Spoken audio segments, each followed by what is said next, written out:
this presentation. Just 1 second, Prasanna. It's just beginning to record and then you can start. 1 second.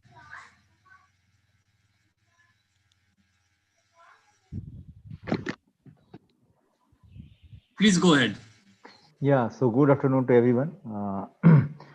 My apology, I will not be there in the meeting long because we have a board meeting and still some unfinished agenda is there. But my colleague Ashish is there who is leading this project from Jhansi at ground level. But just to give you background of 2 minutes, we have been working in Bundelkhand for the past 12 to 15 years. And that too, looking at the hydrological condition of Bundelkhand, people are, it's a drought prone area, a rain fed area, and people are very, what you say, they only take one crop, and it's very difficult even for them to take a safe Kharif crop also. And most of the time they migrate to Delhi, Mumbai, and nearby cities, and they are engaged in construction activity. And they migrate log structural barrel. I mean, you'll find the entire village logged, no one is there. So this is the condition, and we were working with IWMP other projects also, but it never occurred to us, as Gothe rightly said, ki often we miss those things which are just before our eyes. So these traditional water bodies, because the hydrological condition are it's granite rock, so water does not go down, so there is no groundwater available, and whatever surface water is available, the terrain is so undulating that it drains are very fast. So Kane and Betwa, that river is there. So all those rivers are fed up with this kind of topography. And right from 600 AD to 1300 AD, the Chandela and Bundela tanks, they were known as hydrological engineers of Bundelkhand. They constructed near about 8,000 tanks. And that was the time when these tanks and these water bodies were constructed all across India, right from Gujarat, Rajasthan to down south, which are still there with Down Foundation, commendable work. So that time I chanced upon two books, one by A Dying Wisdom by Anil Agrawal, which is now very hard to find copy, and second Anupam Mishra, Aaj Bhi Khare Hain Talab. That means the ponds are still relevant. And we found the traditional water bodies in very derelict condition, apathy of the government, apathy of the people, apathy of the community. But still, there was some kind of reverence to them. I mean, they were not encouraged upon in that sense. So we thought to start a program with very hardly one lakh of money in our pocket, and the community contribution to our surprise came to 4.8 lakh. So we put our from our own pocket we put 1 lakh, and then community contributed 4.8 lakhs in the form of taking away the silt. And when they applied their silt to their farms, the production was at least 1.5 to 2.8 times without giving any kind of fertilizers, chemical fertilizer or pesticide also, because the soil condition was so good, soil health was so good that it was not susceptible to the pest attack. And then we approached Hindustan Unilever, and I will hand it over to Ashish to take this forward from here. So Ashish, over to you. We are working on supply and demand side, both sides. So it's all about not only creating the water potential, but also saving the water, going for not going for water guzzling crops, going for water efficient crop. How do you set up the change the community mind, behavioral change, communication? Everything is involved, including traditional systems. For me, so Ashish, over to you. Yeah, thank you, Prashant. I'll be just sharing my screen. So please let me know if you can see my screen. You Yeah, can. you can. Yeah, you can go for yes. Show slide. Yeah. So as Prashant has already shared that we are working in Bundelkhand. Basically, the BIVAL program is Bundelkhand Initiative for Water, Agriculture and Livelihood. So the introductory part is we are working in 7 districts. There are 14 districts in Bundelkhand consisting of MP and UP part. So the focus of our BIVAL program is on 5 principles. That is on working on the integrated water and land management through revival of uh, traditional water bodies, reviving the traditional system that community were involved in managing their water structures, resource conservation, and resource management, and the resetting the cropping pattern.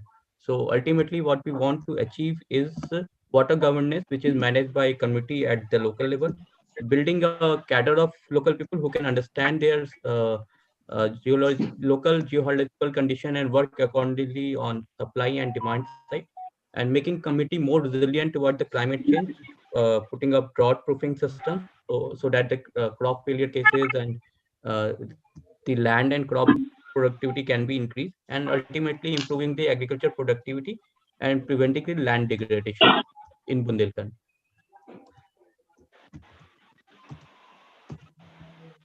So in the phase one in 2019 and 20, when we just piloted the Fateh Ka Khidka, thereafter what we Prasanna has already explained about the we have approached HUF, and during the first phase we have covered 4 districts of Uttar Pradesh and 3 districts of Madhya Pradesh in Bundelkhand, and we covered across 54 tanks, spreading across 49 villages, and 1817 hectares of land was soil improved by application of silt in their farm field, and 3,923 families were benefited.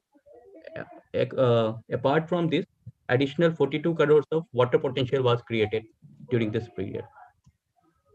So the major activities, like Prasan said, that the funding part, the program part was 30 to 32, 31%, whereas the community contribution was 69 to 70%. So how we goes on this is like we go for a community meeting where the community which are using tanks or which are in the catchment and command area, or whose livelihood depended on tanks. We have an initial meeting with them regarding the importance of tanks and what are the challenges we identified by them. Then we go into the formation of PMC formation, and then facilitating them to get NOC from the Gram Panchayat and start the tank desiltation work. And the community takes away the uh, silt into their fields, and then they, because they have applied field in their uh, apply this silt in their land previously as well, so they have a certain essence of experience on benefit of silt in their farm fields. So it not only increases the storage capacity but also increases the ground recharge in their nearby areas. So this is the picture of Alopa tank in Tikamgarh, which we are working in May 2019. And just beside the tank, there is a common well from where the community takes water. So if you can see, it's in June 2019, and well is completely dried up. But after our working, if you see here, same in the month of May itself, water is available in the pond as well, and you can see that people are taking water from that very well. So it has not only helped in benefiting the additional water requirement, but also helping in the groundwater recharge in the nearby wells in the first order. So activities after the desiltation, what we have worked upon is strengthening these community nutrition on water management and governance system, renovating the drinking water wells and hand pumps in the same villages. And now, once we have desalted the tanks, it's important to go for the treatment of the catchment area and the command area, especially in the catchment area. For that purpose, we have mobilized community to put over their demand for land treatments and area treatments, and submit it to the Gram Sabha. During the COVID situation, we have worked across 139 villages, where we have covered across around 3,000 families in providing them initial basic dry ration material to them. Also, we have land treatment of 445 hectares we have mobilized through Manrega. We have also demonstrated Doha model in the first order stream and second order stream of the nearby streams of these tanks which are coming into these water bodies or going outside. So nearby the stream waters has been treated, and we have additionally created some 13,000 cubic meter water potential over there. We have identified certain indigenous plants of the Bundelkhand and gone for Miyawaki forest plantation in 3 of the sites. Also in common land area like temple places or the community land or Gram Panchayat land, we have gone for the plantation over there. And for working, because on water issue, one need to work on supply and demand side both. So we have work on this. On the demand side, we have started working on climate smart agriculture, where we have established 17 NPM units, where we are in the Kharif season, we are working with 1300 lead farmers. In the Rabi season, we are working with 1450 lead farmers. So what we are the learnings from the phase one was, it's very important to have a TMC, well functioning TMC, so that the planning, execution, and monitoring and conflict management during the work and post work can be maintained. This second point is not one size fits to all. So one needs to be aware Hi, of the site. Hi. from home only. From there. I'm on leave now. Okay. Sorry. So it's one size Can doesn't everyone fit who is to not all. speaking mute themselves, please? Can I continue? Please, sorry to disturb you. Sorry. Sorry. So one size doesn't fit all. So we need to have a proper geological understanding of the tank of the surrounding area. So we each tank has to look upon individually. Third learning was it's more important to work on the demand side, which is more on the behavioral change of the community, so that the proper water management can be done. During the execution of work, it is very important to have a judiciary system in place so that self distribution can be ensured. Uh, what we have maintained that even a small farmer, landholding farmers have, if he has the demand of 30 or 40 trolley or even a 10 trolley, that needs to be maintained, that need to be provided by the TMC, so that the each section of the farmer gets their common shares during the distribution of sales. It's very important to uh, look at the community. This project is program is more on the demand community demand driven. So apart from that, one has to also look into the geohydrological condition, what while selecting the tank, which kind of situation the tanks is functioning, whether it's supporting the second order stream order, or whether it is supporting the third order streams order. And then one of the major learning was, we work on the right cause, the community involvement, whether it's participatory or monitoring, is much higher. What we have seen in the project, that around 69 to 70% of the community contribution has come from the community side itself. So in the on the challenges phase, initially our staff, our team members were not well aware of the tank rejuvenation work. We have very limited knowledge of geological condition, and there was no field manuals around it. So we have worked upon that, and we have visited several works of Dhan Foundation also in Maharashtra as well, to increase our knowledge on tank rejuvenation. Then from the first phase learnings, we have done our own 2-day workshop with our entire team to understand what process, based on the learnings from the outside we have done, and what we have done in the first phase, deriving the manual, which activities has to be done on the first priority, second, and in which serial order. On the tank management side, we have developed the TMC charter, in which we have properly explained what will be the role of TMC, who will be the members of TMC, how they will engage with the Gram Panchayat and other judiciary. For record maintenance part, we have printed all our record books in a proper logbook form, and we are using GIS tools. Also, we are using electronic theodolite, which is normally it is called total station, for survey of the tank, for understanding its submergence area, understanding regarding its catchment area and all. And we have get a greater support from AIGGPA on the approaching the different funders, and also making out our work visibility to the government of MP. For that purpose, we have gone for the topographic survey, training of our technical fielding. So these are the pictures. So what we do when we do a tank assessment, we do a broad mapping, where we do the basic mapping of the lat long of the tank, which the ownership of the tank, whether it goes to the WRD or GP. Then we do the with the help of GIS, Google Earth, and TopoSheet, we mark out its catchment area, see what are the assessment, what is the visibility of it, what has been used for previously as per the Google Earth images, and then we go for the baseline of those tanks. And based on the baseline of the tanks, there is a certain set of priority matrix that we have developed. Based on that, we finalize our tanks, which tank we need to take on the first priority, and then their DPR and initial the survey and survey of the tanks is carried out.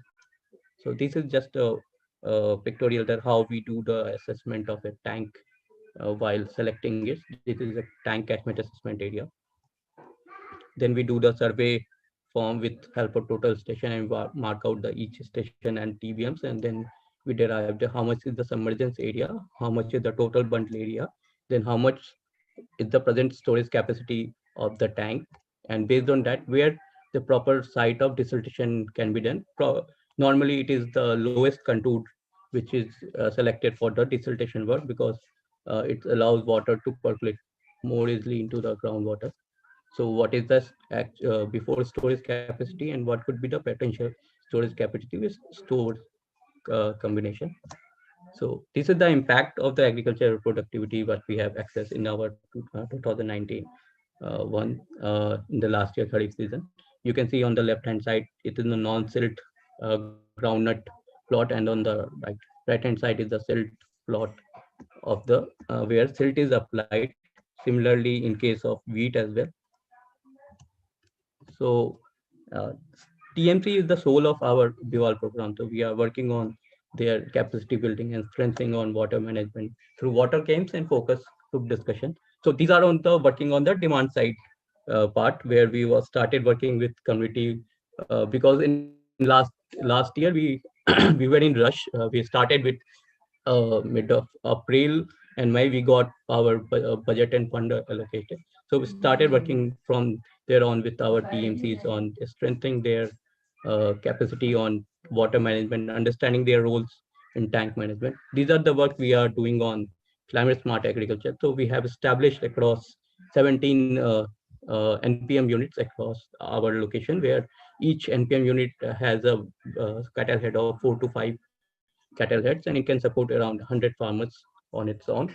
So we have facilitated farmers to have a proper flooding and cow urine collections unit, and just building their capacity on training them on how to prepare the Ghanjivamrit and Jivamrit.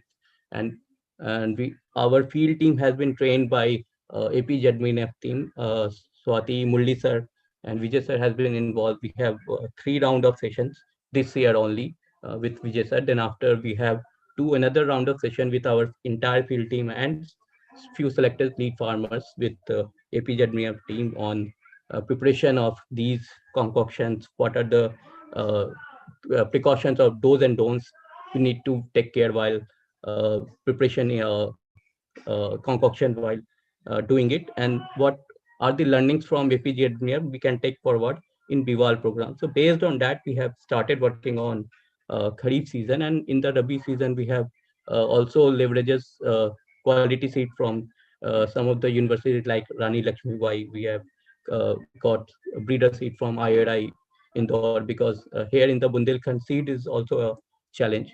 So we are selecting some indigenous seed and improve, not the hybrid one, uh, and providing it to the farmers to develop seed banks also, so that they can provide some of the seed back. So a seed bank can be created at the local level and people can get a quality seed at their level.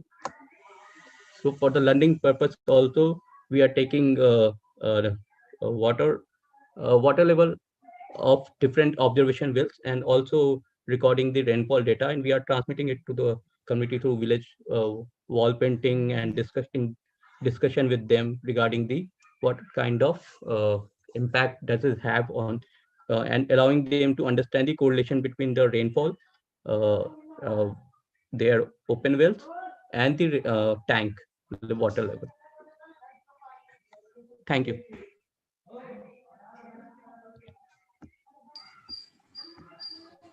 So if I have the time, can I show you a video on? We have a 10 minutes video. You permit us me. 10 minutes would be a bit too much, but you can show some bits of it, please. Okay, sure.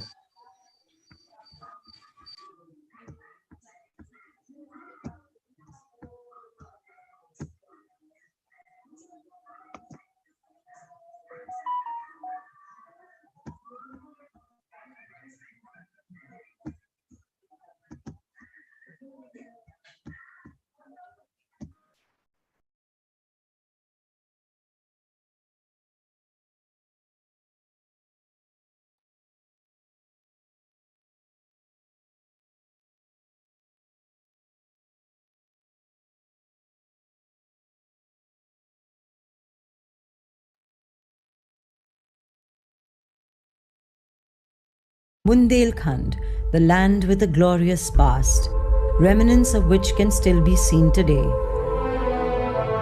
Magnificent water bodies were at the heart of a millennium-old water harvesting and conservation system. In 600 years, the Chandelas and Bundelas built around 8,000 tanks in Bundelkhand. This land of the brave is now slowly becoming a land of the desperate due to chronic drought and adverse geologic conditions.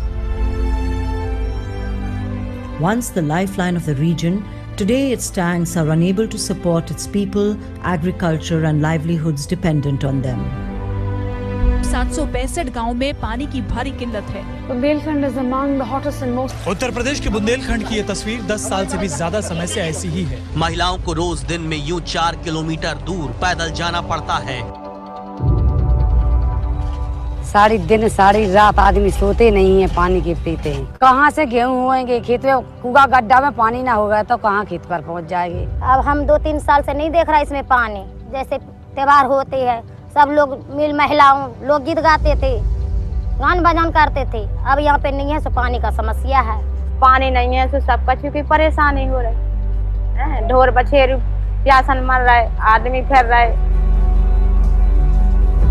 जैसे जब बीमार पड़े फिर पिए ना तो वह हो जाए, ऐसे रख दो वो गंदा नीचे हो गया। 10 साल हो गई मेरी शादी में, जब ही से तो बिल्कुल ऐसी पानी की समस्या है। पहले सिंगाड़ी हो रही थी, मछलिया पालन हो रहा, तो जब सूखा पड़ने लगे जो धंधा हमारा सब खत्म हो गया, जो हम रोजगार लगा रहे थे। Srijan has been working at the grassroots level on issues of water and livelihoods for the last 2 decades. With a national presence across 5 states, more than 85,000 families have benefited from its well-designed programs. We are working in Bundelkhand for past 15 years. So we came across these Bundela and Chandela tanks. Earlier the king was to only provide the resources, but all the planning, site selection, construction, maintenance, it was done by the community. And we thought, why not work on the restoration, rehabilitation of these tanks, and community on the other hand was also demanding to do something about these tanks. Water is an issue which is of the greatest importance and of immediate urgency. In the context of Bundelkhand, this becomes even more important. And as the name suggests, Bundelkhand Initiative for Water, Agriculture and Livelihood will not just look at water, help people to better their livelihoods and also contribute towards combating climate change. Biwal's implementation strategy is based on reviving traditional water management systems, restoration and rehabilitation of traditional water bodies, resource conservation, resource management and resetting cropping systems. सबसे पहले उन तालाबों को लेंगे जहां पानी का कष्ट सबसे ज्यादा है और यहां पे काम लेने से लोगों समाज को सीधे सीधे फायदा होगा। उसके बाद में फिर हम उन तालाबों पे जाएंगे जो बड़े हैं, जहां समस्याएं ज्यादा हैं। दोनों तरह के तालाबों पे काम करेंगे, पर्कुलेशन तालाबों पे भी काम करेंगे और जो तालाब स्टोरेज के लिए हैं उन पर भी काम करेंगे। With grant support from Hindustan Unilever Foundation and necessary convergent support from the government, a humble yet significant beginning has been made, starting with the desilting of the tanks. Restoration of these traditional water bodies is not only a demand-driven initiative but also is a large undertaking. Srijan cannot do it all alone. So that's where the partnership comes in. Srijan has fostered partnership with 6 other like-minded organizations like CARD, Haritika, YKVM, ABSS, BSS and Arunodaya. These NGOs not only have a good understanding about the local dynamics of Bundelkhand but also have a good experience of working on issues of water, livelihood and agriculture. 110 tanks were identified for restoration to begin with. Once revived, these tanks will help rehabilitate communities in the districts of Chhatarpur, Tikamgarh and Niwari in Madhya Pradesh and Lalitpur, Mahoba, Hamirpur and Chitrakoot in Uttar Pradesh. Because of the silting, the sedimentation has taken place at the bottom of the pond, which actually stops the percolation of the water, which is going to contribute to the groundwater. Ashishji, we selected the tanks on the basis of the catchments. Can we stop now and we can share the video link with everyone? Entire survey.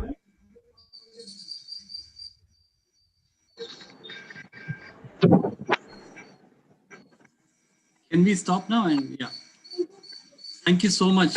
Yeah. For this presentation and the video. Please share the link with us. We will share with everyone as part of the meeting minutes, and also if you can share the link on the chat also. Okay, sure. I will drop it over there. Does anyone have any questions, comments on the presentation made by Ashish? Can I? Please. Yeah. Ashish, thank you so much. It was a wonderful presentation. I mean, you know, one could really, I think, marvelous work done by the organization. Just shortly, one question is, how did you manage with the transport of silt? Because we had also tried in one of the villages, and where people then had they were sharing the transport. So what was, because not everyone would have access to a vehicle. So can you just explain how that silt was taken to their individual farms of different people? Sure. So basically the silt transport was borne by the community themselves. So that's why the TMC came into picture. They identified the tractors owners which are available in the villages, and they collected the demand from the each farmers who are willing to take silt from there. Then a mutual discussion was held that this much cost will be for a certain say 100 meter, this much cost will has to be borne over. And then these tractor owners, with mutual agreement, they provided the silt to each farmers based on their demand as per the that cost was provided by the farmer. Yeah. Okay, so one was the cost that was borne by the farmers was in terms of desilting the tank, and other was in terms of getting that silt in their farm. No, there are two costs involved in this work. One is the desiltation work where JCB needs to be involved. So that cost was borne by the program, and the silt transport was borne by the community.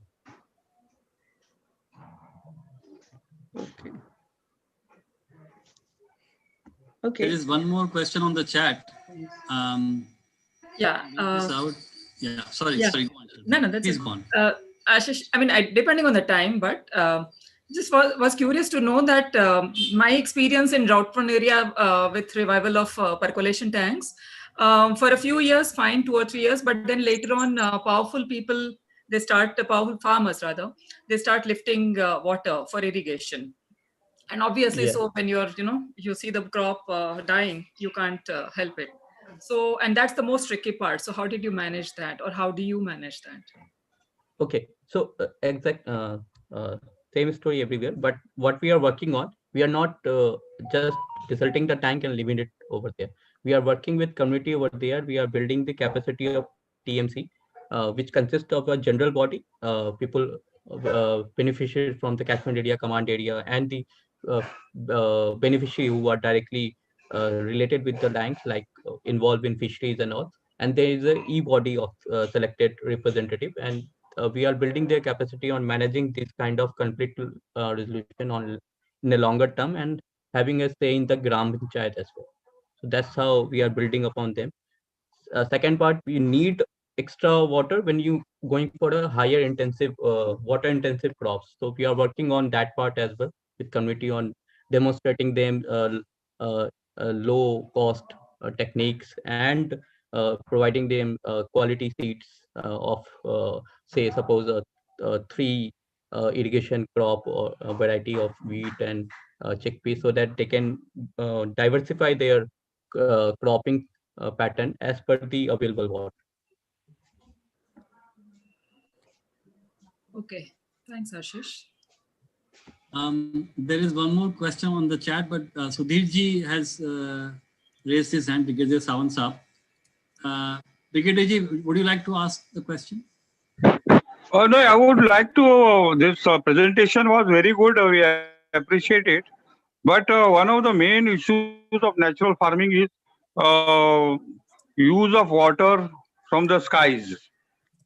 This is one of the main themes that we should reduce water requirement by 80%. And second is reduce the input cost, because if we keep these parameters in view, then basically like in the forest, nobody is giving water or irrigating forest. But you will find the forest plenty of water. In drought also they grow. And this is the system of natural farming which we follow.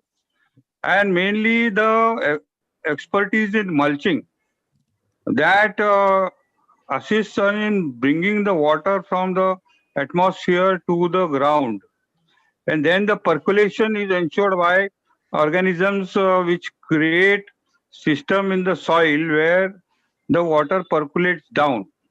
So I would like that we could look and concentrate on this issue also, which does not require any money, is from the nature. Like our Guruji, Parikar Guruji says, that the air is a sea of water. How to bring this water to the ground? This is a technique on which we have worked very successfully, and I would request that many more experiments in drought-prone areas should be conducted. Especially Bundelkhand is a very ideal location where such techniques could be experimented. That's all a statement I wanted to make. Good presentation. Thank you very much. Points well made, sir. We have some questions on the chat. Shall I just read them, and then we can also take more questions from other members? Hansika Singh asks this question. Hansika, you want to ask the question directly? I was just curious about what were the broad principles that the community kind of agreed to around the governance itself, around use management, and if you could speak a bit about the process of that. That's it. Thank you. Okay, sorry, I was my network was this, so I was out for half a minute or so. So what I got from Hansika, she talked about how the committee got involved, and there was also one question regarding women participation into it. So yes, we have when we frame out the TMC charter across, because we were working in multiple districts, so idea is to have a uniformity across TMC. So we have put up as a 50% women representation in the TMC body. And secondly, when I started the presentation, I said it's a community one event program. So unless and until communities agreed for the work, it cannot be done, because you only have 30% of the money with yourself. So the rest 70% has to be mobilized from the community themselves. So initially we had initial discussion with them, briefing them about the program, their roles and responsibility, what we'll be helping out, and what portion they need to take care of. Then ultimately it move forward, and initial that NOC from the Gram Panchayat and initial discussion, if there is required some level of discussion at block level, is done by the community, facilitated by our team. So community involvement is right from the starting itself. So they are briefed upon what are the terms and conditions, or what are the process has to be followed, where the dissertation has been done, and proper layout is done before starting the work. So they get every idea how much it will be the size of dissertation work, how much will be the outcome, how many tractor trips they will be requiring. So all that management has been done by the committee themselves. Even during the work, these logbooks and the tractor trips has been monitored and regularly monitored by the certain assigned member of TMC along with our committee. So right from the starting, we have tried to engage them in the process, so they get a sense of the ownership, also they get transparency about the program.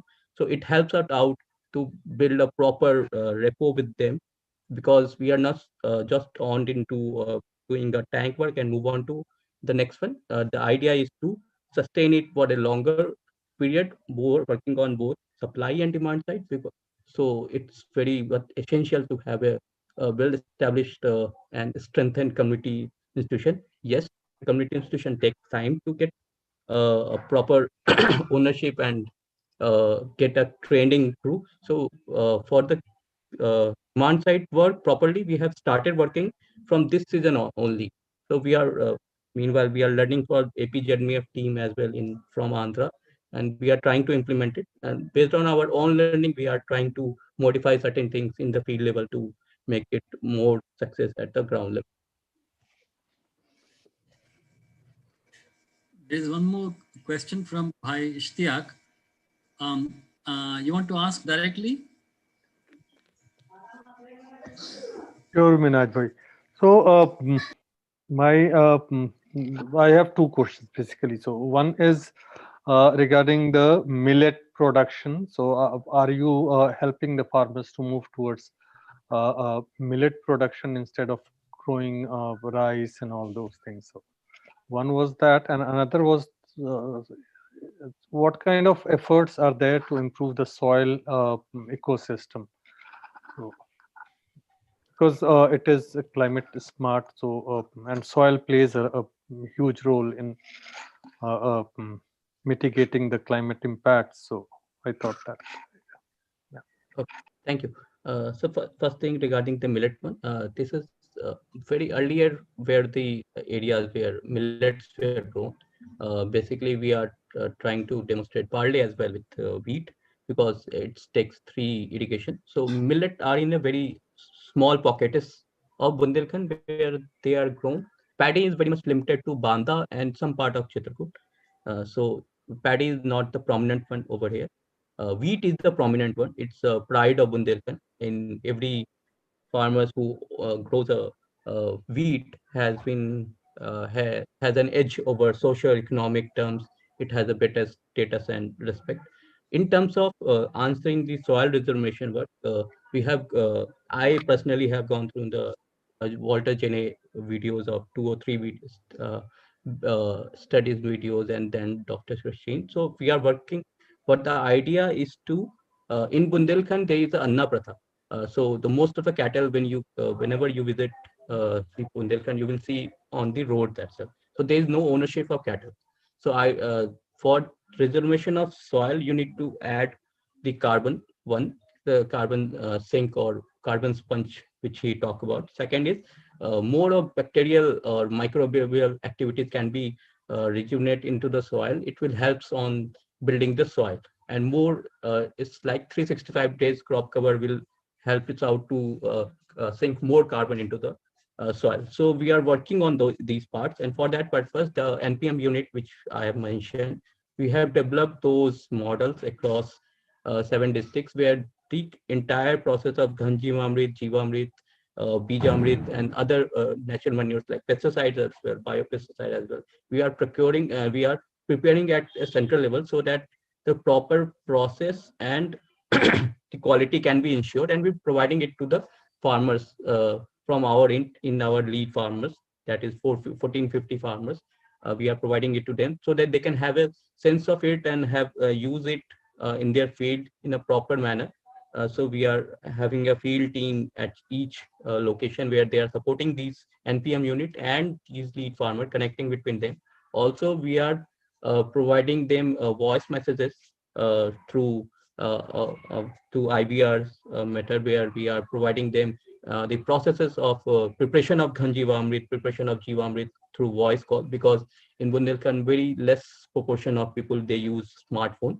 So we had an initial talk with our field team on these part. They said the voice message will be a better option compared to text message or a WhatsApp group. We have tried to form WhatsApp group wherever possible, which farmers are using WhatsApp. They have a separate WhatsApp group as well. So we are trying different methodology to make farmer understand the importance of soil and how he can rejuvenate them using the local techniques and these natural manures into the system.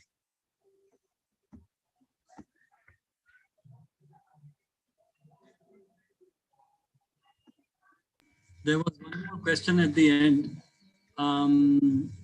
by Sabine around involvement of women on an equal footing in terms of decision making, governance, and so on, because women bear the brunt of water collection, as your video also showed.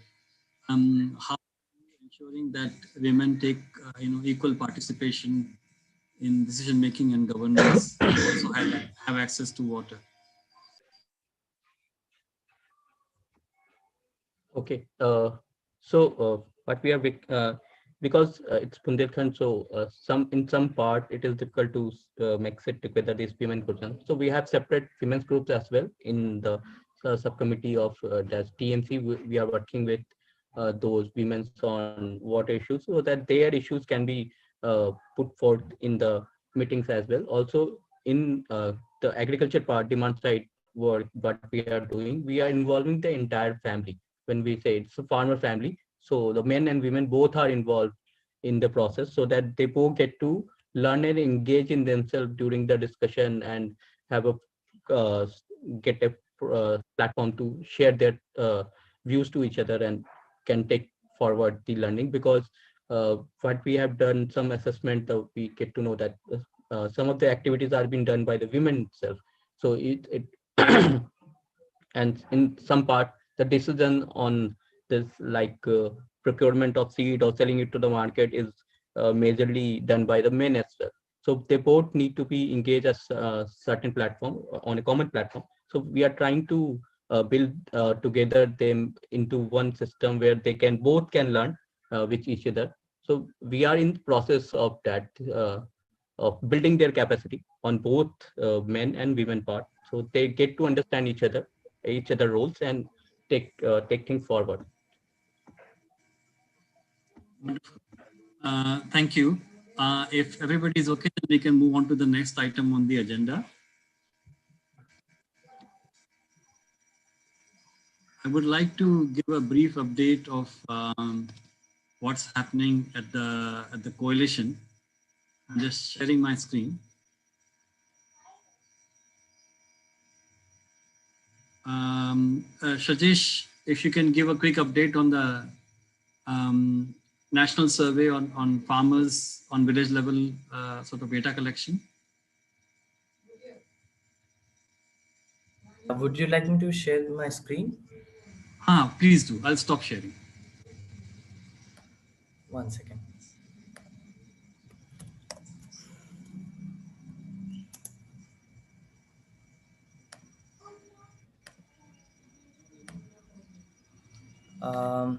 So hello everyone. As you all can see, the NF survey, which has been shared again and again with many of you, is kind of on a point where it's not going forward. So it's my request from all of you that please send the survey to your organization and to your sister organizations for us to collect this data, because as you can see, the data will serve our cause better as we kind of get a sense of what is happening throughout the landscape. And now when you all will go to the website on the India Observatory /NF survey, you will see 5 buttons here which can take you to the data analysis directly, which has also been uploaded as an interactive summary report in the website. So the complete data is automated in analytics, and this has been done with the help of FES. And it's a request from all of you to please have a look at this data and fill out the survey form. I'll share the link once again. This is very important. If we are able to collect data from various partners on the ground who are engaged in various types of farming activities, we would be able to show the extent to which the adoption is happening. Also collectively figure out where interventions can be most effective and what needs to be done to scale this further. This can become a very powerful tool for all of us to also figure out convergence programs at district level, also with policymakers at state and national level. So please see how you can help us get this data, as quickly as possible. If you need any help, if you need us to talk to any of your partners, set up a demo session on how to fill out the form, how to use this data, we are happy to do that also. Any questions on this?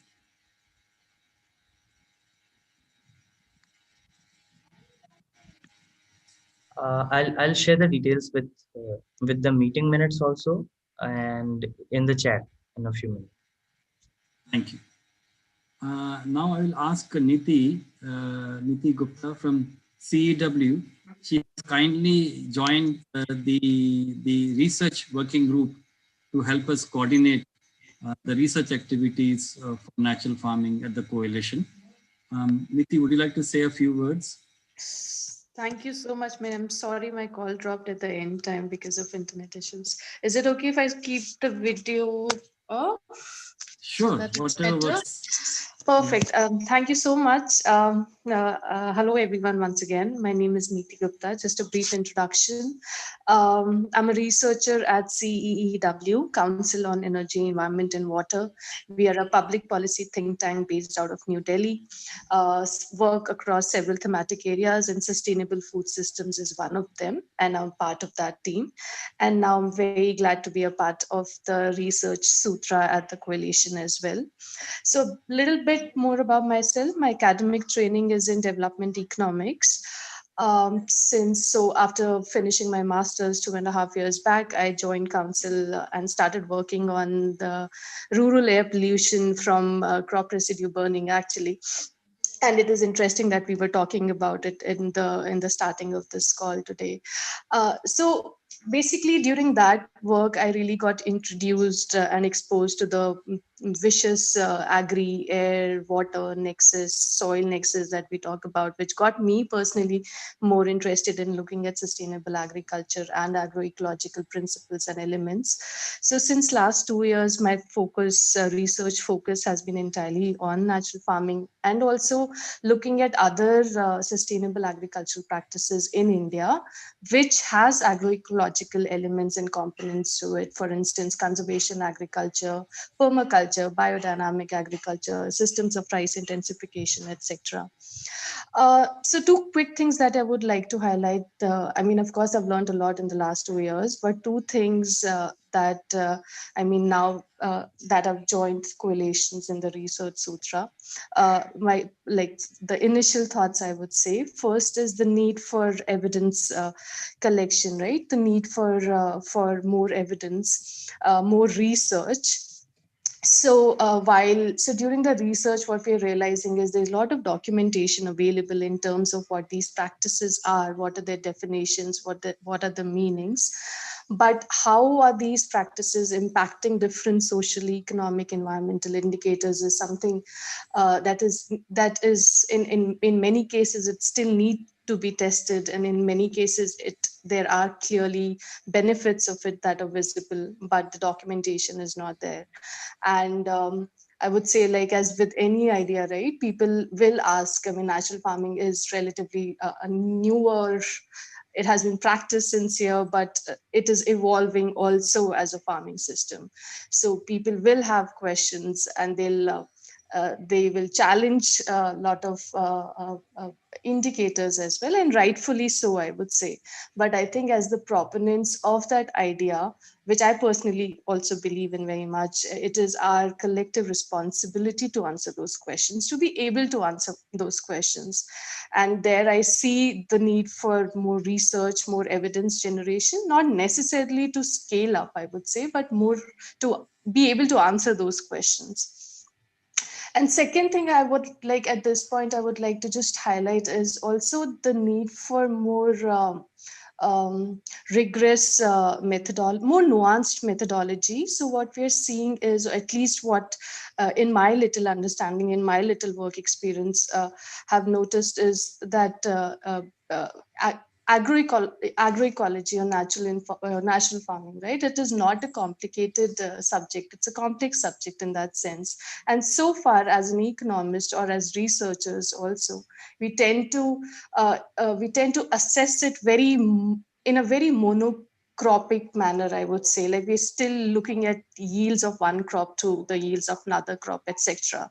Whereas the entire role of crop diversification, intercropping, multi-cropping, all these things needs to be assessed, which means we need to have more nuanced methodologies, more framework. And there I see my role as in the Research Sutra, or collectively, actually, it is so imperative that all of us come together, form a working group, right? And we would definitely need the support and inputs from all of you, actually, in terms of designing those methodologies, in terms of designing those frameworks, so that people from civil society organizations, research institutions, universities, etc., all of them come together, and we can have a proper understanding of what are the right questions to be answered, what is the right research framework, what is the right research methodology, in a more inclusive manner, in a more holistic manner, I would say. So sorry for the long introduction, Min, but I'm really excited to be a part of the team and to contribute, as well as learn from the entire coalition and from all the organizations involved. I'm sure we'll have many more engagements because we would definitely want all of your inputs while we go ahead with designing the research framework in coalition. Yeah, so that'll be all. Thank you. Yeah. Thank you so much, Niti. So please reach out to Niti. Niti is in the process of forming a working group.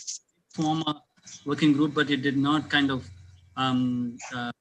develop into some sort of activities.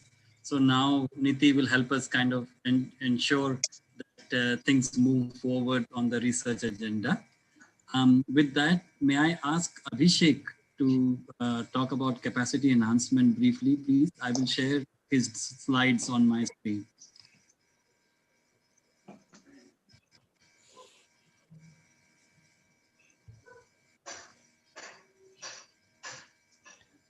Thank you, Min.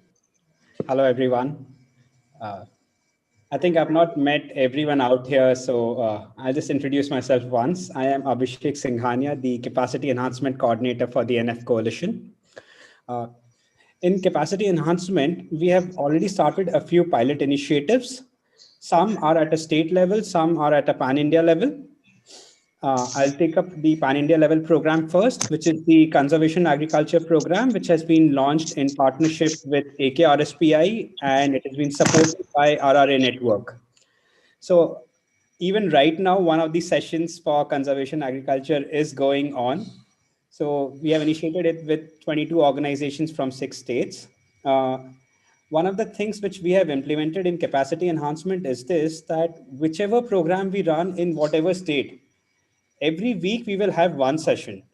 The idea behind it is this, that one, they get the continued support, and second, they don't feel monotonous. There is an ecosystem which exists around them, and they get into that ecosystem every week. So yes, so that is the Conservation Agriculture Program. Besides that, we are also working on digitalizing the learning modules and the support system. Recently, Uma has joined us, and she is helping us with the digitalization process. We have spoken to AKRSPI, and they have done some fantastic work on creating a small learning module for conservation agriculture, wherein they have these bite-sized videos, easy to learn, easy to, I would say absorb in a very structured way, in a very simple way. So we'll start with that. We will use Google Classroom as a container for that. We will most probably be able to test it out for the summer season, wherever the summer seasons are taken up. Yeah, Min, next slide.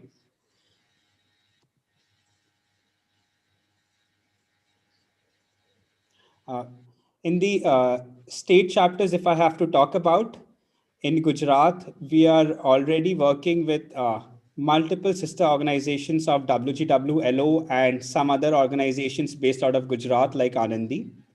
So besides the weekly sessions that we have for them, Srajesh and I are visiting Ahmedabad, and we'll be doing a few field visits, and we'll also have some physical sessions where the different participants are going to be present in Ahmedabad. Besides that, we have had a few discussions in Himachal Pradesh, and from coming week onwards, we will have capacity enhancement sessions initiated every Friday for them.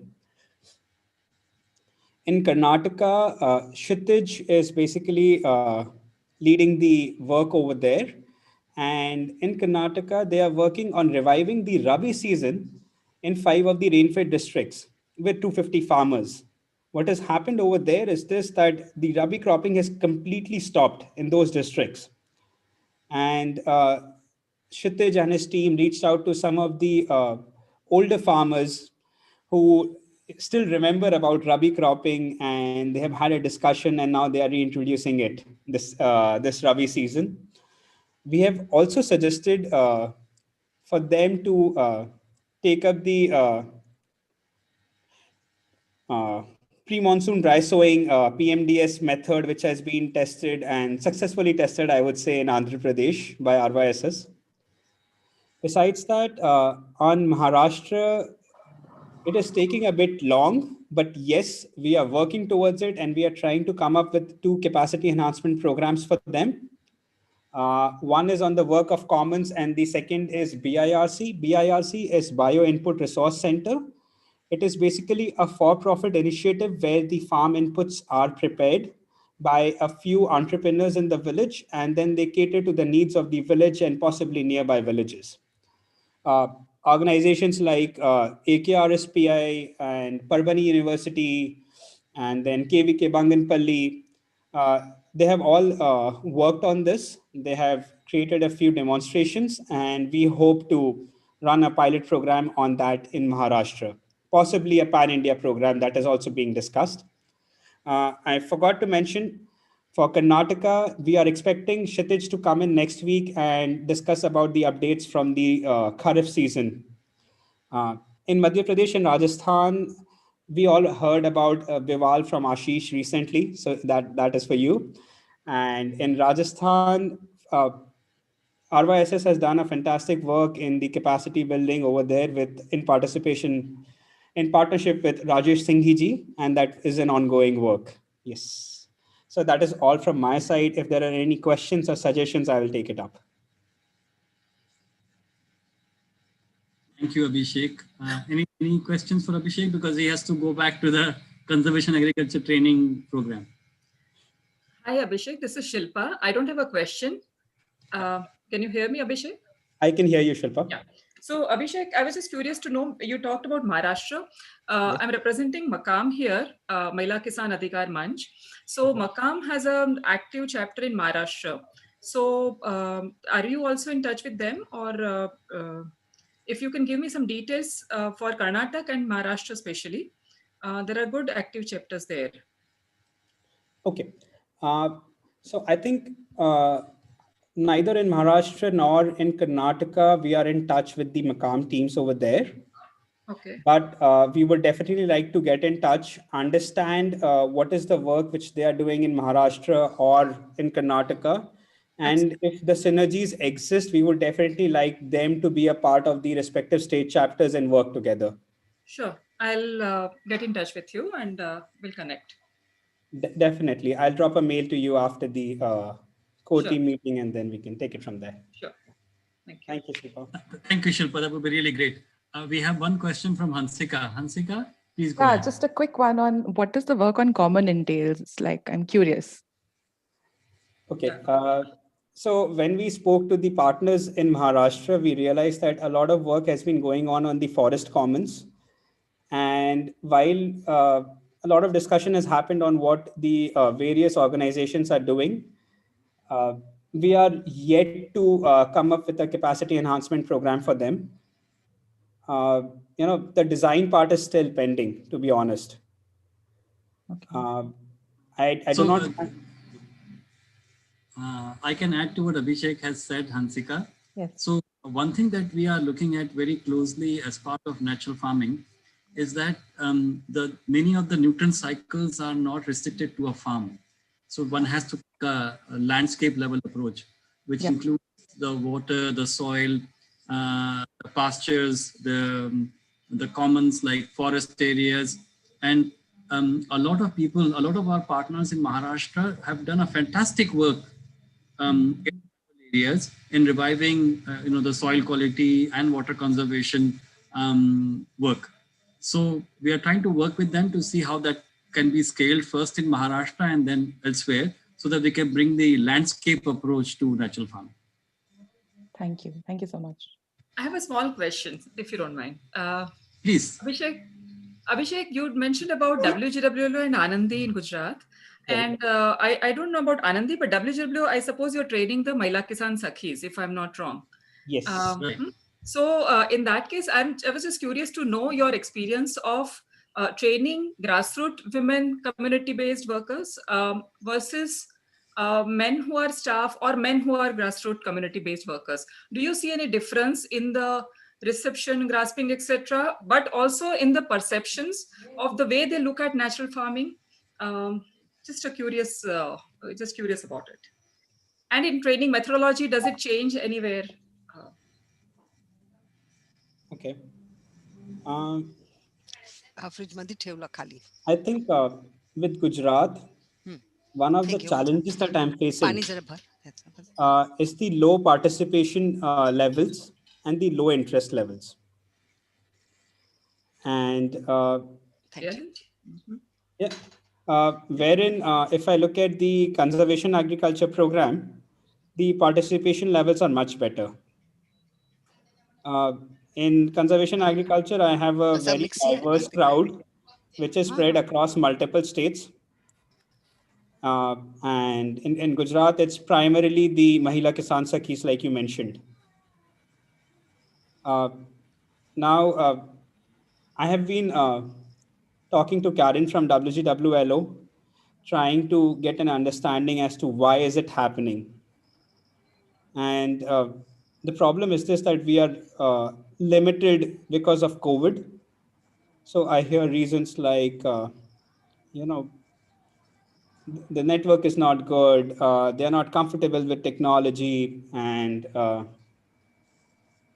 most of them are, what they're doing is they just, they've become smart enough, they just switch on the Zoom audio and then they go back to their work, right? So these are the kind of feedback that I've received. And that is why we have planned a session in Ahmedabad where we can go and hear from them that what is it because of which it is not working out for them.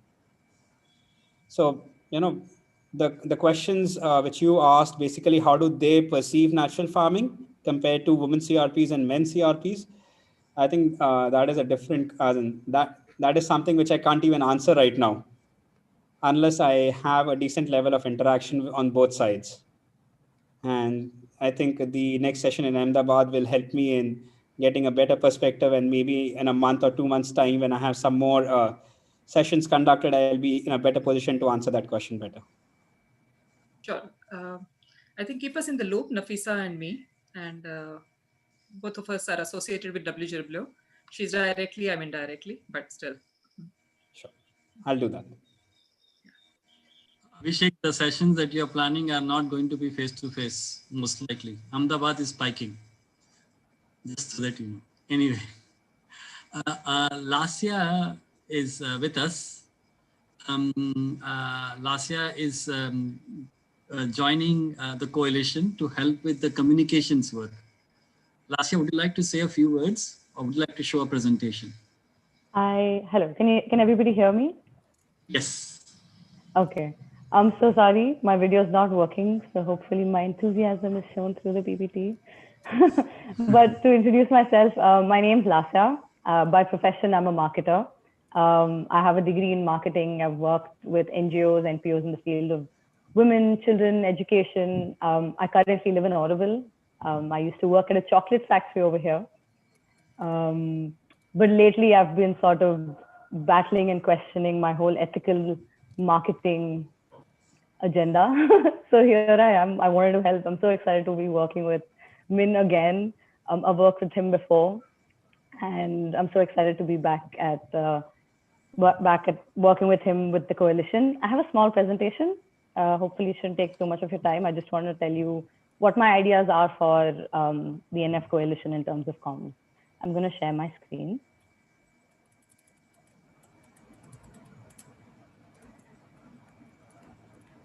Okay, I hope everybody can everybody see my screen? Yes, we can. Okay. Yeah, so I'll be working on social media, the website. I'll be helping with newsletter as well. here are some of my ideas for social media. What I've seen lately is that the way that content is being consumed is a lot more different than it was a few years ago. People don't really want to, like I said, don't really want to read hard data. They don't understand jargon. Statistics is too much to take in. So I want to sort of communicate NF stories in a more digital way, in a more compelling way, where people, it's less, I wouldn't say it's less text heavy. It's a lot more compelling visually. And on the right side, you can see a couple of the ideas that I have. I want to share articles from around the world. I want to, there's this thing that I had that says Good News Saturday, where I want to share news from the farming community. We'll have interviews online, and I also want to collaborate with a lot more online personalities. I understand that some of these personalities might not really be, like I said, big in the farming scene, but their online presence is big, and I think that is a great audience to tap into, because if we're trying to raise awareness about the concept of natural farming. I'm just going to show you a small example of, I wanted to show you a few designs of, but that's not happening now. But on the right side, if you can see some of the ideas that I want to talk about, these are all different themes that I want to follow on social media, on digital media, and I want to incorporate this onto the website as well. Does anybody have any questions on what's written on this particular slide? We can even go through the entire presentation and then open for questions, Lasya. Okay, all right. Okay, I took a look at the website, and it's super cool. I feel that it's a lot more different than NGO websites out there. But also there are a couple of changes that I want to make in terms that instead of talking more about the coalition, I want to create the website into a space that talks a lot more about our partners and our work. Right now, because it's still starting off, there's very basic details on the website, but I want all our digital presence to sort of be consistent throughout all the platforms. We're also going to be doing a bi-monthly newsletter that I will be designing, and everybody else from the comms team will be helping me put together. I'll be sharing news, couple of graphics, resources from partners. The reason I wrote the word short, simple, and hyperlinked is that most newsletters that go out have a lot of text on them, and people who are hooked to the scene or people who follow it thoroughly are the only ones who are constantly engaged with this sort of newsletter content. The kind of newsletter content that I want to make is something that I want millennials to keep, to be engaged with. I don't want it to seem boring, is for lack of a better word. So I want it to be a little short. I want it to be a little simple and sort of hyperlink it to other pages, so our newsletter is not as text heavy as it seems. And through the months, as we sort of evolved through our communication strategy, Min had asked me to onboard a couple of people onto the team, and he had asked for certain people, but I think it would be nice to sort of take in people who are focused on design, focused on law and journalism, and focused on media specifically, because they bring very different inputs into the team. Hello? Yeah, we can hear you. Okay, hello. Yes, continue. There's a lag with my audio. I couldn't tell if you could hear me. No, we are able to hear you, Lasya. Please continue. Yeah, but that is my overall idea for the coalition strategy. I mean, how to start it off right now. So far, we've been sharing images and we've been writing captions, and I've realized that, that's not how it works with digital media anymore. Just a picture with a large caption is not really the scene anymore. People like to consume content that's easily shareable, something that they can screenshot and send away, and captions aren't really doing that. So I think I'm more focused on the design aspect of the communications and not just about the fact that we have to give out these stories.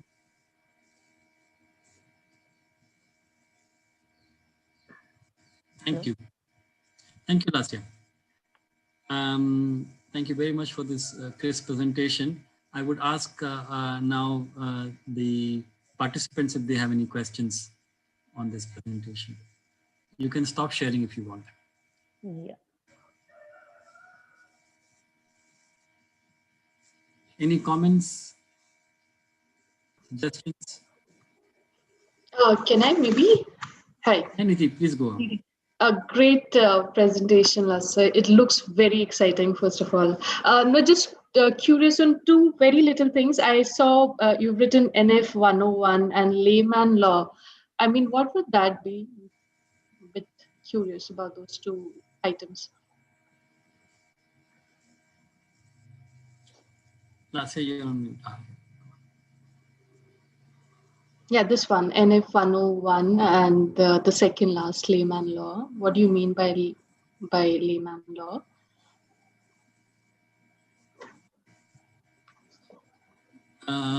Last year you're on mute if you're trying to speak. Hi, yes. Can you hear me now? Yes. So some of these these themes that I had selected, some of them are focused towards people who are just entering into the whole world of natural farming. They don't know much. They don't know what is natural farming. They don't understand jargons. They don't understand what's the difference between organic farming, natural farming. Right. And NF 101 is basically like a beginner's guide to natural farming, where we sort of will be addressing issues and, you know, topics and talking about information, like the basic information about natural farming, where if somebody wants to, you know, step into this sort of world, what are the basics that they need to know? And layman law is basically to sort of, law is hard to understand. You know, people, it takes hours to read through something. And I want to sort of simplify this and break it down. I'm going to show you a small graphic here. This is from another page that I follow on Instagram. If you see, you know, it's a lot of text, but the way they sort of provide and put out this information is, I think this is the new wave of, you know, online activism that is happening. You know, it's not just text, but how compelling can you show it and how compelling is it to share it? So I want to sort of break down the law and share it in small snippets so people can pick up on it and understand it a lot more easier. We can't see us if you're sharing that. Oh, it was a screen. We are not. This is an example. This is just an example that I was showing, you know. No, we can't see that. We're only seeing your presentation. Oh no, okay, I will share the graphic later. I'm sorry.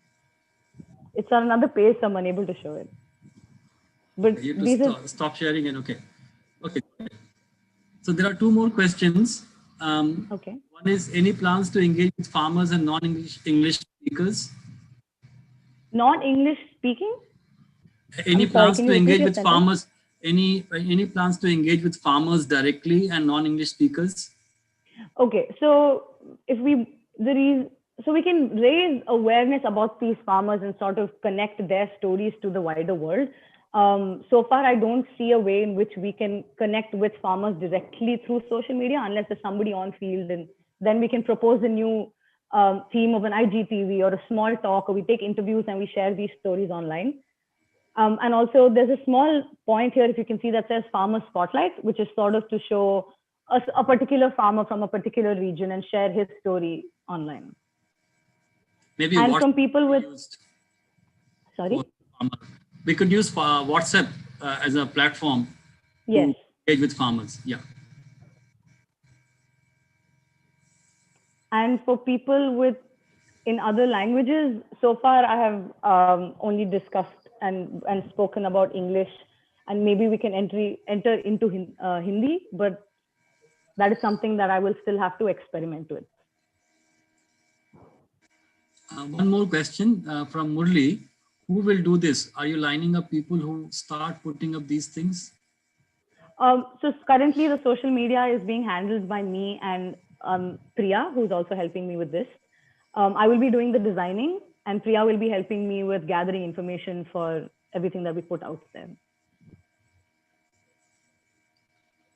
Any other questions? Thank you, Laska. Any other questions? Okay. And Murli also made a point that we should get more and more partners to share their content with us, so that we tell their stories as much as possible. Yes. Okay. We will be sharing a lot of partner stories on our social media as well, and on our website and newsletter. Now a quick update from me. I was just saying, just a point to sure is that they will tell big stories. And actually, we need to collect them. That's the point I'm trying to say, because we're not a big player. The big players are these partners. So they will tell the stories. They will do the content. They will have websites. They will have social media accounts. They will have a variety of things. So we need somehow cull them out some manner. That's what we should be focusing on. In addition to whatever little we can put on our own, that is fine. But majorly, our stakeholders are bigger players than us. Just keep that in the back of the mind. Okay. Yes, sir. So the most of the news that we will be sharing in terms of article of the week or whatever, like let's say we're following a theme saying what we're reading, where we'll be sharing articles and research reports by our partner. So a lot of the information that we'll be sharing will be taken from our partners and stakeholders. And the research that will be done on our end is how to simplify it and make it a lot more easier for people to understand. Thank you, Lasya. The last 2 points from me before I ask Sandeep to make the last presentation for today, which is a very short presentation. So one is on recruitment. We are having great difficulty, although we are not looking for a lot of people. We are hoping to form a very small team at the Secretariat, where we are looking for people who would probably coordinate different sutras, and also some associates and junior program associates to help the coordinators with their work. Currently, we are looking for a program associate for the Secretariat work directly, and then we are looking for coordinators for research and education, and we are looking for some young people also, and we are looking for a program manager who could run the entire program. And we are having great difficulty. We are also happy if they stay in our partner organizations and operate from there, and the salary is paid for from the Secretariat.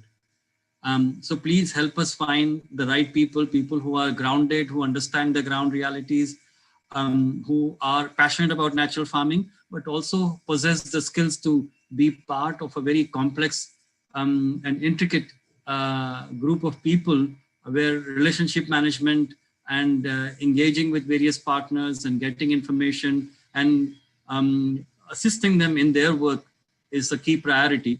So if you have any candidates, please send them our way and we would then take them through a process. The last point is on fundraising. We have been very fortunate to receive funding from recently from SwissAid. We also got some funding from Mathai Foundation and from the Caring Friends, and FES has committed to some more funding. And most importantly, the first funding came from Iti Chandra Foundation, which kickstarted the whole thing. We are hoping to apply for larger funding opportunities. The biggest challenge we face there is the FCRA regulation, and we are trying to figure out how we will engage with our partners when we fundraise for them. So that's still an open question, but fundraising is going reasonably okay as well. And now I will ask Sandeep. Sandeep is not here yet. He's supposed to make a presentation. By the way, any questions on fundraising or recruitment? Any suggestions? Sandeep is here. Yeah, hi. Hi everyone. Sorry for joining late. Not at all, Sandeep. Actually, there's another thing is going on, so I had to be there. Sure. You are on for the presentation. You can share your screen and go ahead, please. Sure. Yeah, I'll just share. While you are sharing, I'm really sorry that Ravindra could not make his systems presentation because he again got pulled in other directions. So really apologize for that. And also we were going to have a open discussion around education and natural farming. And again, some of the key players in education are currently traveling, including Anshuman. So that also got postponed. Okay, so please go ahead. Sure, I'll just make a full screen. So good afternoon, everyone. I'm Sandeep. and I'm just sharing our work experience. We have done implemented one tank rejuvenation project in Bundelkhand area, where the Bival is also working. We are also part of the Bival. So there are 25 tanks, which some of them are the Bundela Chandela tanks, and some of the old tanks or some are construction under the watershed projects. So those were in a very bad situation, and then we thought let's work on that, and we got funding from the Marico, and we implemented during the COVID period also. And it's a really good learning for us, because during COVID, how to play with this issues with the government, getting permission, then mobilizing community and working. So it was a really good learning. So in all that, we also introduced the natural farming concept also. So that those two learnings I will share with you. So you can see the situation of the tanks in that. Yeah, this is about the Bundelkhand. So many of you must be aware about the Bundelkhand. It's a water scarce area. So anything, if you want to ask anybody in the Bundelkhand what you want to do, so they'll say we want water. So water scarcity is the biggest thing. So if you bring the water security in Bundelkhand, so everything will take care by the people. So that's what we're learning. So there are more 70% tanks, ponds, reservoirs are dried up or are not properly taken care, because there is a every third year there's a drought, so people migrate. So in those times, these structures nobody take care. So this is a big issue in there, how to come up with the solution there. So there is a need. We thought that if we work on the ecosystem model, so then only it is possible, because only like working on tank or desilting will not serve the purpose unless until you work on the associated activities in that region. So that's what we tried. I'll not spend more time on these slides. This is the strategy we adopted there, like build the capacity of the people, provide the technical inputs, and to build the institutions. So that will take care on the watershed management here, the tank reservation, then livelihood enhancement, then it will lead to the address the water security issue, climate resilience, and income security, and enhance local economy, which will lead to resilient community, restored ecology, and empowerment process. This is the entire integrated approach we adopted in Bundelkhand. And we're working on any projects we work there, so we follow this strategy there. Yeah.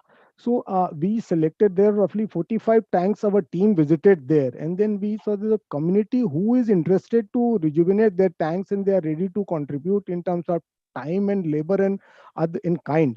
So those tanks only we selected, and that gives a really good understanding that if you engage community from the beginning, so you can easily achieve your targets. So because when we just got the project in February end, and in a 20 days time period, lockdown was announced. In that situation, we were not allowed to even travel. Yeah. So that's why we adopted this criteria to select the tanks basically. And the village and the tank selection also done was that the ecosystem was fragile. You can see the one picture. This is the pathetic situation of the tank. Though there was water in that, because last year there was a very good rainfall in the Bundelkhand region. So that's why the water was there in the tanks for the around the year. The catchment was irrigated. Thick layer of silt was there. You can see in the picture also, and the community was a dependency on the tank for drinking water, agriculture, and other domestic needs. These were the very four simple criteria we use for selecting these tanks. So this is the map where there were two clusters. One is near Orcha and one is near the Niwadi headquarters. We selected these tanks, and we did all the entire exercise on use the Google Maps, or did the retail geo tagging and GIS based planning of all these tanks. So assessment of the catchment area, then the layers, soil, silt, everything we did there. Use the Google map for the calculation of the entire catchment area. Did the survey there. Everything we did. Though the COVID situation was there, so community came forward to get approval to start the work. So that was the one very big achievement for us in that. And this is the process. So quickly, like we selected the tanks, then we did the physical verification, then we had a community meeting there and did the baseline survey with the meeting. Then we developed the tank profile. For each tank, we develop a format for the developing a profile. I'll just share the how the format looks like.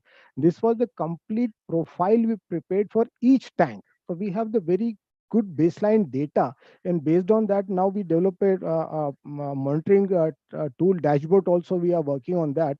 Sometime when it will be finalized, we'll share that with you also here. So this was done for each and every tank. So detailed exercise, we did survey everything, and it was done with the help of the community. Yeah. Then we choose the farmers in each tank who will get benefit in terms of silt applying in their field, because the desilting we had agreement with the farmers that they will carry the silt in applying their fields. So then we carefully had interaction and choose the farmers who are in the periphery of those tanks. So like this way we prepare a detailed list for each tanks, how much area, which category, and total land is coming in. Then they were asked to lift that silt from the tanks. Then we did the detailed survey there. The work was started, and then the silt was applied in the farmland, and this is the complete tank work was complete. This was the process we adopted there to work on each tank there. Then apart from that, we did the associate other interventions also with there, the desilting interaction, all this process we did there. Field bunding was also there, catchment treatment we did there. And you can see the tractors here. These are the farmers' tractor. There was for all the farmers, they come with their tractors to take the silt to apply in their fields, and we not paid anything for that. So, and this is the process. You can see the picture, increase in storage capacity, groundwater recharge was there. We identified 2 open well in each village and 2 tube well, and we measure the groundwater data, and every month we are measuring that. And at the end of the year, we'll see the change.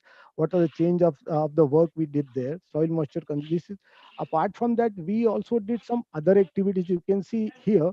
Like we did the tree-based multi-layer farming, adopting the Miyawaki technology. We identified the farmers, trained them, and did the plantation. We did the soil testing of the silt also, and from the field lead, we introduced the millet farming, because when you see there is a good amount of water available, farmers generally shift to the crops which require more water, and then they go shift their crops. So that time it was very important. We introduced the traditional crop. The millets are traditionally grown in Bundelkhand basically, but farmers, because of the market, they stopped farming this crop there. So we reintroduced these 2 crops, the sorghum and the pearl millet. We introduced in that.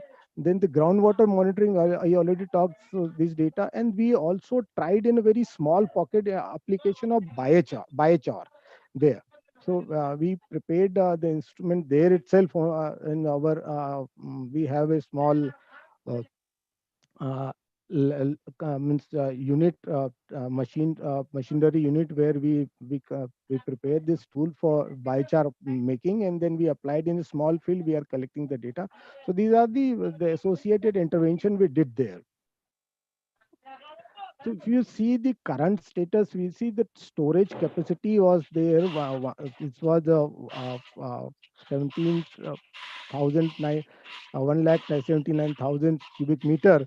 And after the work done, it reached to the 22 million. The total 21% additional storage capacity we created, which is 46,000 cubic meter, which is significant for that area. And total amount of the water, the additional water we created is a 13.67 crore liter water saved in those tanks, which will make an impact in their entire ecosystem. Though this year the rainfall was very less, but the impact of this, that the moisture was there. Some of the tanks become the lifeline for the farmers to save their the kharif crop, and also the life-saving irrigation helped give them the moisture for their second crops.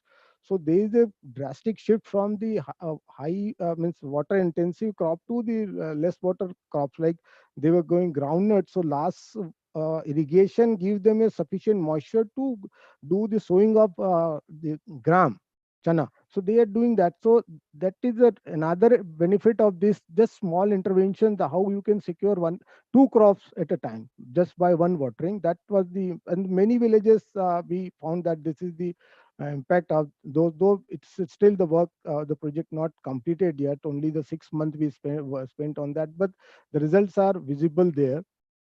This is the some data we have. These are all the actual data we collected data. We have a complete dashboard and complete data monitoring system we have for the collection of data from the field for each and everything. Detailed data we have. Based on that, we see this pre-submergence area was only 5,782 square meter, but now it, after the work, it increased to 6,635. So additional storage submergence also we created there. Pre and post, if you see the command area is also increase in that area. We treated the command area and the catchment both. You can see that the pre and post pictures here of some of the photo, and this is the real-time data collection for the ground open well. So this is the real data for month of May, June, July, August, September. We have data October, although I have not put any end of this. So this data will help us in understanding what is the impact of these tank rejuvenation activities in those villages. For all, this is one village data for all 25 villages. We have this real time data, and we also have one rain gauge station we established there in our campus, which is in Orcha, so that we can understand what is the rainfall is happening in that area. Because in Bundelkhand, that we don't have the access to rainfall data, only the district level or block level there, but not in the small area like the clusters. You don't have any rain gauge station. So we establish one rain gauge station also in our office, so then we get the real data, and then we can do a correlation, how much rainfall is there, how much water received, and how it is contributing in groundwater or the shallow aquifer recharging basically. So open well will give the indicator that the shallow aquifer recharge in that area, and tube well it will give the deep aquifer, which is not possible to immediately get the impact on the deep aquifers, mainly tube well. So the open well data we are monitoring there. This is the small video of means I put the video of 6-7 tanks, how they look after the water is there. Even though there was very less rainfall, average rainfall is more than 850 millimeter. This year we had only 300 rainfall there. And in those in the less rainfall also, we got the water there in these tanks, and which created a space for DA in those villages, and farmers came forward, and whatever we are suggesting, they are ready to adopt those models and technology, because just these small interventions, money wise also it was very less. Farmers contributed more than 40%. Their contribution was also there, and each tank we have the geo tagging. So if anybody wants to do, we can share the lat long, and you can see from the Google also. You can zoom into those tanks and see that the pre and post also. Now Google provides you the real data. You can put the month and you can get the data like 2 years back, and now you can get the data.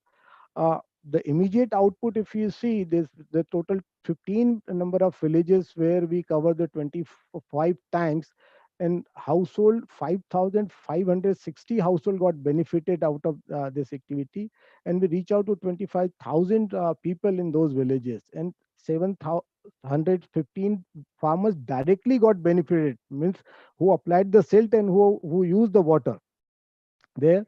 The water holding capacity is additional is a 13.43 crore liter. Still some work is pending. We need to reach out to 18,000 crore liter water, which we'll do. We conducted the training also, and we did the plantation also in the catchment of this tanks there.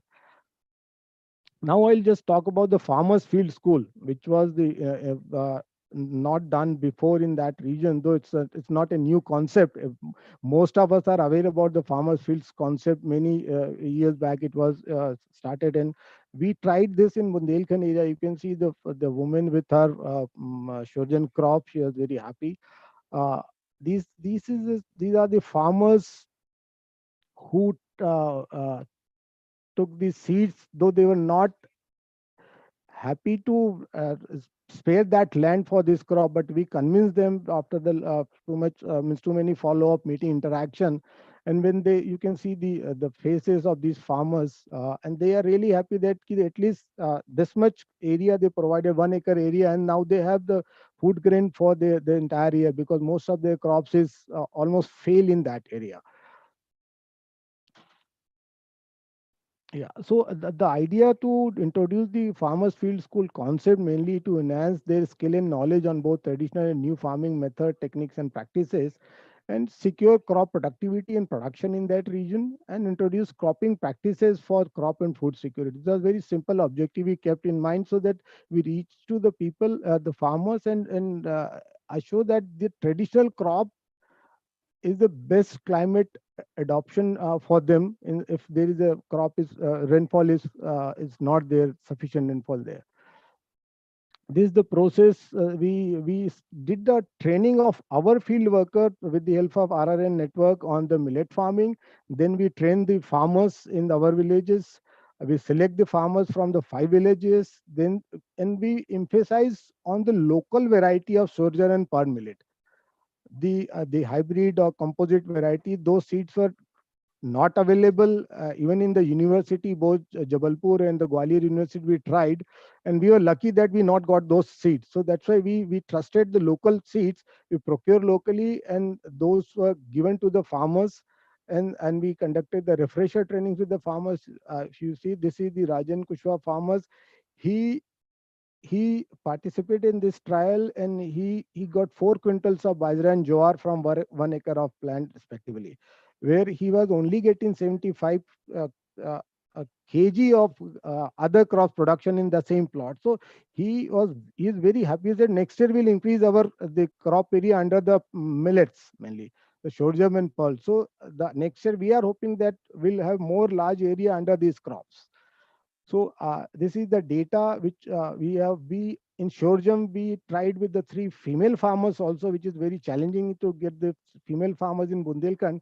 But the pearl millet, we were lucky that we got equal male female farmers participation. So this is these are the local farmers. See, the seed was provided to them. Total 57 demonstration plots we did there, and the 160 farmers attended our field school. I'll share the data. There was a consistency of the farmers in attending. These were the 6 sessions, which I'll not go in detail because these are the standard modules for farmers field school. And you can see the crops in those different area. And then at the end, we did the field school. And beauty of this, our entire exercise, that we engage the local government department officers, university and KVK also while conducting this farmer field school, so that they also see that this is possible, and the next year or next season we can do the farmers field school in more villages. That was our idea. So these were the additional activities we did, that we trained them on how to making the Amrit Jal, herbal tonic, use of garlic and chili, green chili, pest management, insect management by mechanical activities, light trap and yellow trap we all are. But this we tried, you can see the farmers, we trained them in our campus on how to make these the organic pesticides and herbal tonics. So which is not new thing. Most of us we are doing the same thing we introduced there.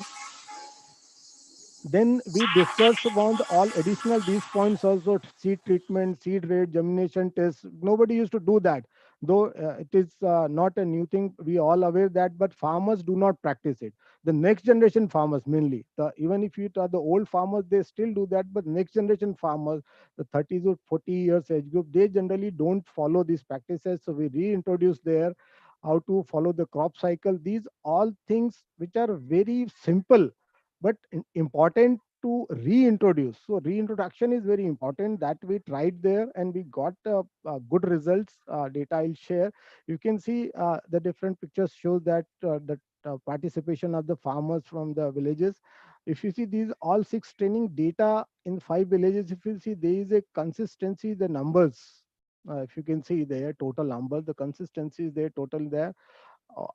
So it shows that if you go with the positive mindset and the activity which you introduce in such schools, which are benefiting the farmers, so they show interest, they come, even if like the pandemic situation like COVID is there, but still you can get the farmers participation if that is beneficial to their livelihood for their crops. This was the biggest learning for us. So better you go with the solution which farmers can adopt and is very easy to adopt for them. So this is the graph. This is all the data we collected for all our farmers, and this shows the number of tillers and plant heights. If you can see the numbers is there. This is the number of tillers, and mostly the maximum is the 6 tillers came and minimum is the 3. And I sorry to forget the number of the height I forgot to mention here. Maximum was the 122 centimeter height of the plant, and the minimum was 105. So which shows if, and this is all in the farmers conditions, except we not introduce the chemical fertilizer or anything. That this was all farmers condition, and we provided the technical assistance, the follow up there. But the growth of crop is very good. The tillers came very good. Maximum 6, 4, 5, 3 or very 3 only 2 and 4 are very less. This is with the per millet. You can see the data. The height is centimeters. Maximum 118 centimeters. The highest and lowest is 105. And the tillers, if you see, the minimum was 3 and maximum was 6 in this case. So this shows that if you do the proper package of practices and the interculture operation, everything to you follow, so tillering can be more, and which ensure there more production there. This is the indicator that. This is the data of yield per quintal. You can see the maximum is the 4 quintal and minimum is 2.10 quintal. Came from this 1 acre plot. So the average, if you see, that's for the sorghum, that is average 2.94 quintals per acre average is there. And in terms of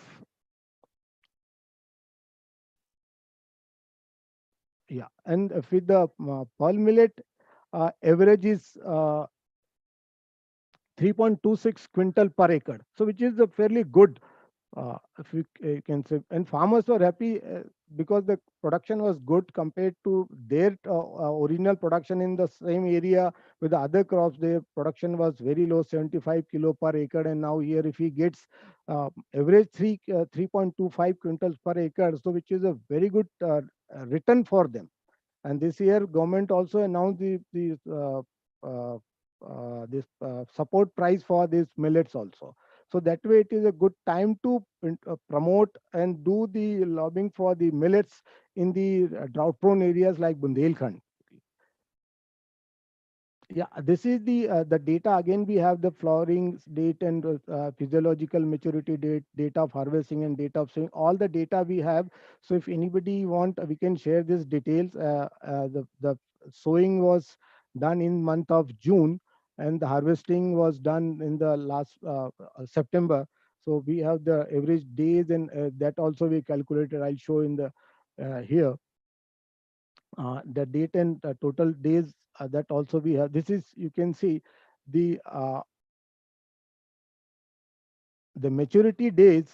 It's a maximum 75 and minimum 67 days, and the maximum production is 4 quintal and minimum 2.1. So these are the farmers, and this the actual data we have. So this what we'll share with that. If you can get say the crop production in 75 days, mainly for the millet, so it's good for you because it gives you additional time to prepare your land for the next crop, and you can take benefit of your soil moisture.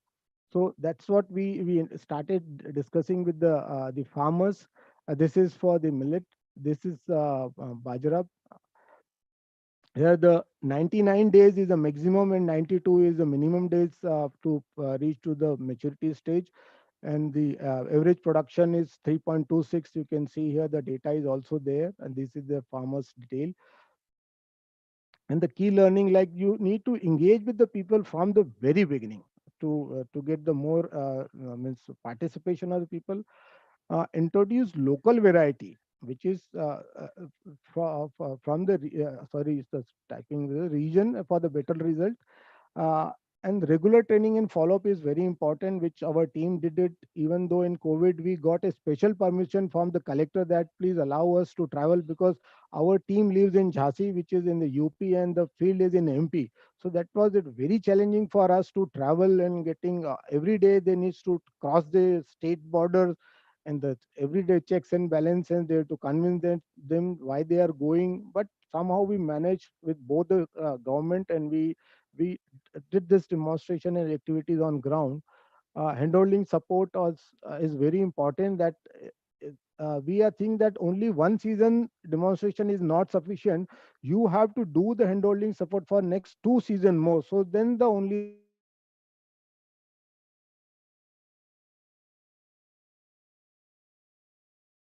there.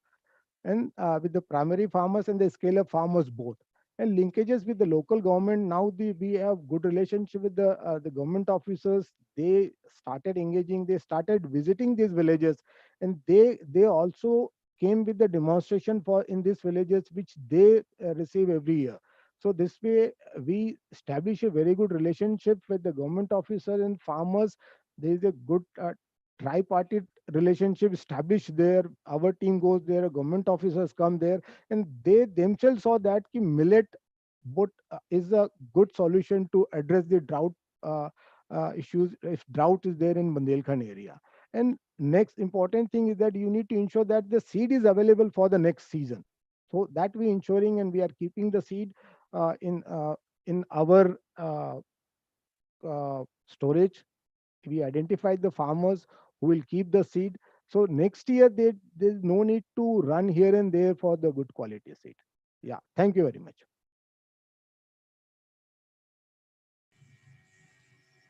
Thank you, Sandeep, for this very detailed presentation on the development opportunities have done in Bundelkhand. Very interesting work on millets. Any questions, any comments on the presentation from anyone?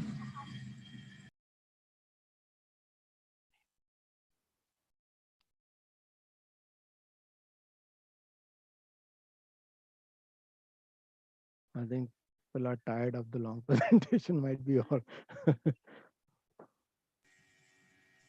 Yeah, we're on the call for 2 hours. Yeah. Yeah, long time. So I'm the last one. So the energy already exhausted when you are the last one.